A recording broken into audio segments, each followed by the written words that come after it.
दोस्तों ये जो आप फार्म देख रहे हैं, यहाँ समेकित रूप से मछली पालन का काम हो रहा है, डक फार्मिंग हो रहा है और साथ में आप देख रहे हैं सोनाली मुर्गी। इसके साथ साथ ही जो है कुछ खरगोश हैं और कबूतर भी हैं। कहने का मतलब कि समेकित कृषि प्रणाली के तहत यहाँ फार्मिंग हो रही है। इंटीग्रेटेड फार्मिंग सिस्टम के मॉडल को अपनाया गया है और जो अपनाए हैं वो नेशनल लेवल के प्लेयर रह चुके हैं, वर्तमान में शिक्षक हैं। तो तमाम जानकारी आज समेकित कृषि प्रणाली के ऊपर रहने वाली है। वीडियो को स्किप मत कीजिएगा, आखिरी तक देखिएगा। आप इस वीडियो के माध्यम से सीख सकते हैं कि गाँव में भी रहकर अच्छा पैसा कमाया जा सकता है। तो ये ज़मीन जो आप पूरा देख रहे हैं, ये लीज पे लिए हैं, कैसे लिए हैं, तमाम जानकारी अभी इनसे लेने की कोशिश करूंगा। कितना खर्च हुआ है अभी तक, तमाम जानकारी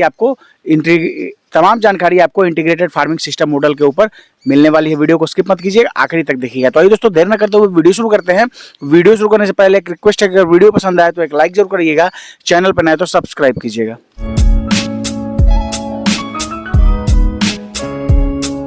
सर, हमारे चैनल पे आपका स्वागत है। आपका भी स्वागत है सर हमारे फार्म पर। अपना एक संक्षिप्त में परिचय और फार्म का पूरा एड्रेस हमारे व्यूअर्स को बताइए। हाँ, मेरा नाम नीरज हुआ और बाय प्रोफेशन स्पोर्ट्स टीचर हैं और पटना में ही आपको one of the best school सन माइकल्स हाई स्कूल में स्पोर्ट्स टीचर हैं। ये एड्रेस आपको घुरीचक गांव है जो कि गोढ़ना चौक के पास में है और ये नेवरा थाना में के अंतर्गत में आता है और पटना डिस्ट्रिक्ट में आता है ये। और पटना शहर से मुश्किल से 18 से 20 किलोमीटर दूर जो है ये बस्ती है। आपको दानापुर स्टेशन से 7 किलोमीटर पड़ता है और दीघा से मेरा घर है जहाँ से 18 किलोमीटर पड़ता है। आप शिक्षक हैं, नेशनल लेवल के प्लेयर भी रह चुके हैं, तो ये फार्मिंग का कहाँ से आपको ख्याल आया? बचपन से तो मैं गांव से पला बढ़ा हूँ और गांव में मेरे मछली का पालन हुआ करता था, बकरी भी हुआ करती थी, डक हुआ करते थे, आपको मुर्गियाँ वहाँ होती थी, गाय भैंस होते थे। तो नेचर के बीच में रहना मुझे पसंद था और मैं रहता था हमेशा। हर दिन मुझे उनके बीच में रहना पसंद था और स्पोर्ट्स तो मेरा बचपन से भी शौक था। तो हम लोग काफ़ी क्रिकेट खेलते थे। उसके बाद जैसे ही मैं नवोदय विद्यालय में चला गया एग्ज़ाम पास करके, जो कि सेंट्रल गवर्नमेंट स्कूल होते हैं, डिस्ट्रिक्ट में एक स्कूल होते हैं, तो मैं नवोदय विद्यालय में गया। 7 साल वहाँ मैंने स्टडी किया और वहाँ से निकलने के बाद मैं नागपुर चला गया कॉलेज, वहाँ से ग्रेजुएशन किया, फिर बीपीएड किया। फिर वहाँ से आने के बाद फिर मैं इंटरव्यू दिया, एग्ज़ाम दिया, तो धीरे धीरे मैं इधर सेटल हो गया और अभी मैं पटना के सन माइकल्स हाई स्कूल में शिक्षक हैं। ये बताइए कि अभी जो आपका ये फार्म है, लगभग कितने एरिया में ये फार्म है? हाँ, ये 12 कट्ठा में है और मैं एक्सटेंड किया हूँ लेफ्ट साइड में 4 कट्ठा और राइट साइड में 5 कट्ठा। तो दोस्तों ये जो आप पूरा जो लंबाई देख रहे हैं ये 12 कट्ठा है और जो दूसरे प्रांत से इस वीडियो को देख रहे हैं उनके लिए मैं बता दूं कि यहाँ जो लगभग 1361 स्क्वायर फीट का जो है एक कट्ठा होता है। तो बाकी गुनागणित करके आप समझ सकते हैं। और इस साइड में भी भाई जी कुछ लिए हैं और इस साइड भी जो है, और कितना लिया आपने? 4 कट्ठा लेफ्ट साइड में मेरे और राइट साइड में आपको 5 कट्ठा है। कुल मिला के अगर बात करें तो लगभग 21 कट्ठा टोटल हो गया। तो आने वाले समय में और इसको आप और लार्ज स्केल पे ले करेंगे। इसमें अभी जो भी एड ऑन अभी करेंगे, बकरी एड ऑन होंगे इसमें, फिर टर्की आएंगे, गिन्नी फॉल आएंगे, राजहंस आएंगे, घास वगैरह भी आप लगाएंगे। हाँ, उसके बाद नेपियर घास सीजनेबल सब लगाऊंगा मैं। जैसे अभी बरसिंग घास का भी समय नहीं है तो बरसिंग घास भी लगेंगे। फिर आपको रिची का जो घास है, अल्फा मैं उसको अक्सर नाम से जानता हूँ। पालक लगाने का भी सोचे हैं अभी। ये बताइए कि अब बात करते हैं सर, जो आपके फार्म में जो भी बर्ड्स हैं, तो कौन कौन से बर्ड्स हैं, किस किस चीज़ की यहाँ फार्मिंग हो रही है, एक एक करके विस्तार से हमारे दर्शकों को बताइए। बिल्कुल। हमारे पास में अभी सोनाली है 1200 और कड़कनाथ करीब 230 के करीब में है और हमारे पास 1000 बत्तख है और पिजन्स है, कबूतर है और आपको खरगोश है और साथ में मछली पालन भी हो रहा है, जिसमें पंगास है आपको 4000 के करीब में और 2500 करीब में आपको रूपचंदा है।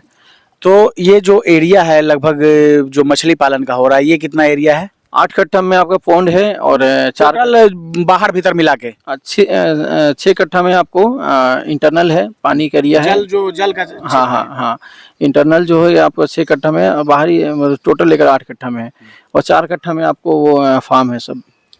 अब ये जैसे आपका जो 6 कट्ठे में ये पाउंड आपने बनाया है, तालाब बनाया है, लगभग इस पे कितना खर्च आपको आया है? जैसे ये पौंड ऐसे ही इसको साफ कराने में। ये पहले से ही था? हाँ, पौंड तो पहले से था ही, ठीक है, 1 साल 1.5 साल पहले से था, क्योंकि ये मिट्टी से कहीं मतलब रोड के किनारे एक रेस्टोरेंट बना है, वहाँ पे मिट्टी गया था। तो ये गड्ढा ऑलरेडी था, तो लेकिन पूरी तरह से अभी डैमेज था, पूरी तरह खराब था। तो उसको साफ कराने में करीब 20,000 रुपया लगा था मेरे को, 19,000 कुछ लगा था, लेबर कॉस्ट लगा था।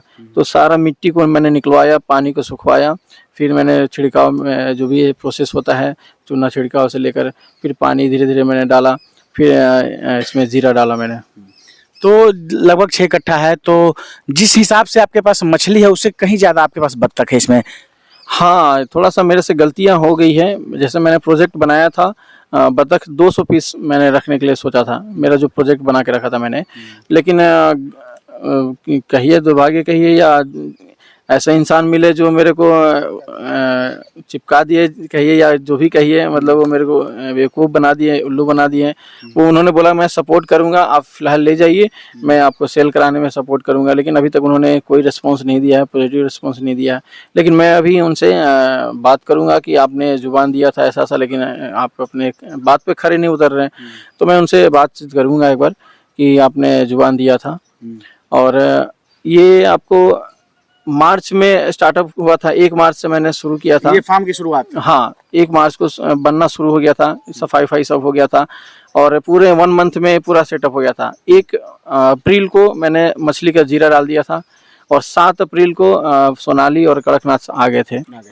ये बताइए कि अभी मछली पालन पे ही हम बात कर रहे हैं, तो ये बताइए कि मछली पालन के साथ अगर बत्तख के मतलब डक की फार्मिंग आप कर रहे हैं, तो क्या फ़ायदा कुछ होता है क्या? बेसिकली देखा जाए तो डक इसलिए रखा जाता है कि वो ऑक्सीजन जनरेट करता है और मछलियों को थोड़ा सा रनिंग कराता है, तो बहुत फ़ायदा होता है मछलियों को। और बतख को भी होता है कि आराम से वो लोग यहाँ इजीली रह सकते हैं। और मेन ठंड के समय में अंडा इसका काफ़ी ज़्यादा डिमांड होता है, तो मैंने अंडा पर्पस के लिए ही रखा था। और 200 इसलिए रखा था कि 100 मेल होंगे, 100 फीमेल होंगे बड़े होने के बाद, तो 100 मेल को मैं सेल कर दूंगा। 100 फीमेल रखने का मैं सोचा था, ताकि उसे अंडा खुद भी खा सकूं और मैं सेल भी कर सकूं। और मैं हैचरी रखने का सोचा था कि कम से कम रोज़ मैं उससे अपने पेरेंट्स रखूँगा, और उससे मैं बच्चा भी मतलब कि जनरेशन भी बढ़ाऊंगा। मतलब यहाँ आप अपने जो है निजी तौर पे हैचरी रख के और उससे और जो है चिक्स आप तैयार करेंगे, और ताकि अल्टरनेटिव जो है वो बर्ड्स तैयार रहें आपके पास। बिल्कुल बिल्कुल बिल्कुल, ताकि मुझे डिपेंड ना रहना पड़े दूसरे लोगों पर, और मैं किसी से परचेज ना करूं, मैं खुद अपना जनरेट करूंगा, फिर बच्चे को तैयार करूंगा और खुद मैं उसको सेल करूंगा। तो दोस्तों बेसिकली ये फ़ायदा होता है, कहीं भी आप मछली पालन की ट्रेनिंग वगैरह करेंगे तो वहाँ कहा जाता है, बताया जाता है अनुभवी लोगों के द्वारा, जो हमारे वरीय वैज्ञानिक होते हैं वो सलाह देते हैं कि मछली पालन के साथ आपको बत्तख भी कुछ रखना है, ताकि सबसे अच्छा चीज़ जो होता है वो DO लेवल मेंटेन होता है वाटर के अंदर, और जिससे मछलियों का ग्रोथ अच्छा होता है। खास करके ठंड के दिनों में क्या होता है कि कहीं कहीं बहुत ज़्यादा ठंड पड़ता है, तो पानी के अंदर जो है वो बर्फ़ जम जाता है, जिससे मछलियाँ जो है वो अच्छे से उनको ऑक्सीजन नहीं मिल पाता है। तो बस इसी के लिए जो है मछली के साथ बत्तख का पालन करना चाहिए। हालांकि जहाँ अगर बत्तख का कंजम्पशन है तो वहाँ आप लार्ज स्केल पे पाल सकते हैं, लेकिन बिहार में इतना नहीं है, तो कुछ ज़्यादा ये पाल लिए हैं। हालांकि वो जो है धीरे धीरे यहाँ से सेल आउट भी करेंगे। अब सर हम बात करते हैं सोनाली मुर्गी की, तो वो कितनी है आपके पास? और सोनाली मुर्गी मैंने 1200 लाया था, जिसमें मोटिलिटी अप्रॉक्स 30-40 करीब में हो चुके हैं, और करीब में 20 जो है आपको बिल्ली आ गई थी, जिसके कारण से डैमेज हो गया था। तो मैं 1150 करीब में है अभी मेरे पास। तो और फिर आपके पास कड़कनाथ भी है? कड़कनाथ मैंने 250 मंगाया था, जिसमें 230 के करीब में हैं, 20 डैमेज हो चुके हैं। और बत्तख भी उसी टाइम में 10 अप्रैल को आया था, तो 1000 में मुश्किल से 10 या 15 मोटिलिटी हुआ है। तो आप जो सोनाली की फार्मिंग कर रहे हैं, तो उनको खिलाने पिलाने की क्या आपके पास क्या व्यवस्था है, वो हमारे दर्शकों को बताइए। हाँ, जैसा कि सब लोग जानते हैं कि शुरुआत में आपको सिंथेटिक फीड तो चाहिए ही चाहिए, क्योंकि काफ़ी हाई प्रोटीन चाहिए होता है। तो मैंने प्री स्टार्टर सबको मैंने दिया, 11 दिन मैंने 15 दिन, सब लोग 11 दिन बोले थे लेकिन मैं 15 दिन तक दिया, 20 दिन तक उससे दिया। अच्छा ग्रोथ होता है। हाँ, क्योंकि शुरुआत यदि अच्छा रहा वो लोग का, बॉडी ग्रोथ हो गया, ऑर्गन्स डेवलप हो गया, इम्यूनिटी सिस्टम मजबूत हो जाता हाँ यदि हो जाता है तो फिर आगे वो लोग कैसा भी इन्वायरमेंट मिले वो लोग सर्वाइव कर जाएंगे। तो मैंने 20 दिन तक, 21 दिन तक मैंने प्री स्टार्टर खिलाया। थोड़ा सा कॉस्ट पड़ा मेरे को ज़्यादा, लेकिन मैंने प्री स्टार्टर ही दिया। उसके बाद फिर स्टार्टर पे आया, मैंने कंटिन्यू अभी स्टार्टर दे रहा हूँ। अभी सोनाली मेरा अभी 600 से 700, कोई 750 ग्राम की हो चुकी है। कंप्लीट 2 महीना 3 दिन हुआ है अभी तक। तो 2 महीने 3 दिन में लगभग 700 ग्राम एवरेज साइज सबका आ गया है। हाँ जी जी बिल्कुल, 700 ग्राम हो गए हैं। लेकिन कड़कनाथ जो है अभी करीब में 400 ग्राम 400 ग्राम तक हुए हैं, 400 ग्राम या 500 ग्राम होंगे। तो इसके अलावा कोई और अल्टरनेटिव फीड वगैरह भी आप इस्तेमाल करते हैं क्या? जी, हरा चारा का मैं थोड़ा थोड़ा व्यवस्था करता हूँ। जैसे कि मार्केट से जो पालक होते हैं, जो भी किसान होते हैं उनसे मैं पालक रोड पे ही मैंने परचेस कर लेता हूँ। पालक को कटिंग कराकर, नेपियर घास को भी कटिंग कराकर छोटे छोटे, और मैं देता हूँ वो लोग को। मिला कर देते हैं, हाँ, ताकि फिर फीड कॉस्ट जो है वो कम हो बिल्कुल। फिर मक्का का दर्रा मैं ले आता हूँ, और चावल का आपको ये जो कुंडी बोलते हैं उसको, हाँ, वो जो खुद्दी होता है। खुद्दी बोलते हैं, हाँ। तो खुद्दी भी लेकर आता हूँ, और धान भी रहते हैं, तो ये सब मैं देता हूँ, इजीली खाते हैं सब लोग। तो कुल मिला के ग्रोथ जो है आपका सोनाली का अच्छा है।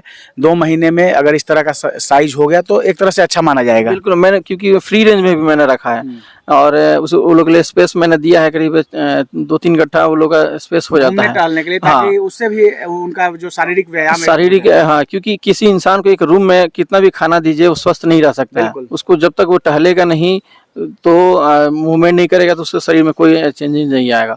तो उसी तरह मैं मेरा सोच यही था कि जब स्टार्ट करूंगा तो फ्री रेंज जरूर रखूंगा। शॉर्ट छोटा सा फार्म बनाऊंगा, लेकिन फ्री रेंज जरूर रखूंगा, ताकि उनका एक्सरसाइज हाँ, ताकि उनका, और इससे क्या है कि मांस में भी जो है कड़ापन, मतलब कि जो होता है, जो लोग बोलते हैं चिमर बोलते हैं, मतलब कि वो जैसे बॉयलर के देखेंगे कि काफी सॉफ्ट होता है, ठीक है, तो हड्डी भी कमजोर होते हैं। तो मैं बाहर में निकलने से क्या होता है, उनको हड्डियों में ग्रोथ होता है, और उनके मांस में भी बहुत ज़्यादा ग्रोथ होता है। तो ये मेरा सोच था, और मैं उस पर कंटिन्यू काम कर रहा हूँ। इसके अलावा जो है कुछ आपके पास कबूतर भी हैं और खरगोश भी हैं। हाँ, अभी फ़िलहाल तो मैं लॉकडाउन में मैंने रखा था, करीब मैं 20 कबूतर से स्टार्ट किया था। 150 मेरे पास हो चुके थे, जिसमें मसक अली, जिसको लखा बोलते हैं, बहुत सारे आपको सिराजी मेरे पास हुआ करते थे। मतलब बहुत सारे नस्ल का अच्छा खासा मेरे नॉलेज है, और मैंने उस पर काम भी किया है। सारे नस्लों को मैं रख कर देख चुका हूँ। फिर अचानक पापा मेरे बहुत ज़्यादा गुस्सा होकर, फिर पुराने लोग पसंद नहीं करते, हाँ, नहीं पसंद कर, क्योंकि मुझे सुबह उठकर वो लोगों को दाना देना, खाना देना, वो लोगों को अच्छा लगता था मेरे को। फिर स्कूल में ड्यूटी जाता था, तो ऐसा चलता रहता, लेकिन पापा मेरे बहुत गुस्सा हो जाते थे, जिसके कारण से मुझे हटाना पड़ा। फिर स्टार्टअप फिर से मैंने किया है, अभी बहुत कम अमाउंट से शुरू किया हूँ पिजन्स को। उसके बाद फिर मैं खरगोश भी रखा हूँ, जो कि खरगोश मुझे बचपन से मेरे को शौक था खरगोश रखना, और उन लोग को केयर करना थोड़ा। ये बताइए कि अब जो यहाँ से सोनाली भी तैयार हो गया है ये सब, तो यहाँ से सेल आउट भी शुरू हुआ क्या? अभी तक तो सेल नहीं किया मैंने। जो भी आते हैं मैं उनको रिटर्न कर देता हूँ, क्योंकि मैं कम मतलब वेट में नहीं है सेल कर सकता हूँ। और मेरे 2 स्टाफ हैं, वो लोग कंटिन्यू देख रेख करते रहते हैं, और मैं कभी कभी आता हूँ यहाँ पे। और अभी तो मेरा छुट्टी चल रहा है, तो मैं मैक्सिमम यही टाइम दे रहा हूँ। भाई लोग रहते हैं मेरे, और अल्टरनेट करके चलते रहता है। अभी सेल नहीं किया हूँ, सेल करने का टाइम आ चुका है। कब फिर सेल करना है? अप्रॉक्स 15 दिन बाद मैं सेल करना शुरू कर 15 दिन के बाद जो है वो सेल आउट शुरू हो जाएगा। हाँ, 15 दिन बाद मुझे लगता है 900 ग्राम पे आ जाएंगे लोग, 900 या 1 kg के 15-20 दिन में आ जाएंगे लोग। अभी तक तो 60 दिन 63 डेज हो गए हैं। ये बताइए कि ये जमीन जो है आपने बताया कि लीज पे लिया हुआ है, तो इसके बारे में थोड़ा सा बताइए। ये लीज मैंने बहुत ज़्यादा सर्च किया, तो बहुत सारे जगह ज़मीन मिल रहे थे मेरे को। तो ज़मीन मिल रहे थे, तो कहीं वहाँ पे कम्युनिकेशन नहीं था, रोड नहीं था। लेकिन सफिशिएंट मेरे को जितना चाहिए था, 1 बीघा मुझे 20 कट्ठा लेने का मेरा टारगेट था। लेकिन कहीं मिल भी रहा था रोड के किनारे, तो सेफ्टी नहीं था, सेफ नहीं था। और सबसे मेन तो वही होता है, आपको सेफ होना चाहिए और कम्युनिकेशन होना चाहिए, आपका वहाँ का वेदर होना सही होना चाहिए, और उसके बाद आपको रिसोर्सेज जो होना चाहिए अवेलेबल हो सके, ये सब देखना चाहिए। तो मुझे कहीं सफिशिएंट सही सूटेबल मिल नहीं रहा था। मैंने फरवरी में पूरा सर्च किया, मार्च में जाकर मुझे नहीं, फरवरी के लास्ट में मुझे जाकर अंकल मिले जो कि ऑनर बहुत सपोर्टिव हैं। ये उनके देना है कि आज यहाँ बहुत कुछ दिख रहा है, आपको सब सही सब दिख रहा है। तो बता नहीं सकते हैं कि आप यदि लीज पे कहीं लेकर स्टार्ट करेंगे तो आपको कोई सपोर्ट नहीं करता, लेकिन इन्होंने बहुत सपोर्ट किया है, उनका बेटा लोग भी बहुत सपोर्ट किया है। और अभी ये 12 कट्ठा है। लमसम कितने रुपए में ये एग्रीमेंट हुआ? एग्रीमेंट ऐसे तो इन्होंने बहुत ज़्यादा रेट रखा हुआ था, लेकिन बिहेव के कारण और उनसे बातचीत के दौरान में अभी 70,000 पे ईयरली है। हाँ, 70,000 रुपया सालाना है। आगे क्या योजना है?